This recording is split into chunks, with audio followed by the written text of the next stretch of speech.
ఆయన మనకు తల్లిదండ్రులను గౌరవించడం, ప్రేమించడం ఎంత ముఖ్యమో చెప్పారు. తీపి తిండి, తీపి మనసు. బాలగణేశుడికి మోదకాలు అంటే ఎంత ఇష్టమో మనందరికీ తెలుసు.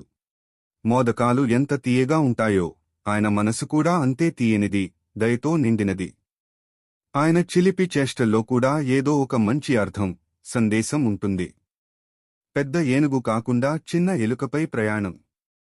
ఇతర దేవుళ్ళు సింహాలు, నెమళ్ల వంటి పెద్ద వాహనాలపై వెళ్తే, బాలగణేశుడు మాత్రం ఒక చిన్న ఎలుకను తన వాహనంగా ఎంచుకున్నారు.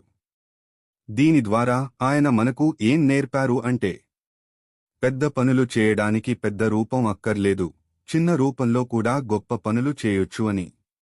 ఎవరినీ తక్కువ అంచనా వేయకూడదని కూడా ఆయన మనకు నేర్పారు. పెద్ద చెవులు, విశాలమైన వినికిడి. బాలగణేశుడికి పెద్ద చెవులు ఉంటాయి. ఆయన ప్రతి ప్రార్థనను వింటాడు. చిన్న పిల్లల పిలుపు నుంచి గుడిలో మోగే గంటల శబ్దం వరకు ప్రతి మాటను ఆయన శ్రద్ధగా ఆలకిస్తాడు. ఇతరుల మాటలను శ్రద్ధగా వినడం, వారిని అర్థం చేసుకోవడం చాలా ముఖ్యమని ఆయన మనకు తెలియజేస్తారు.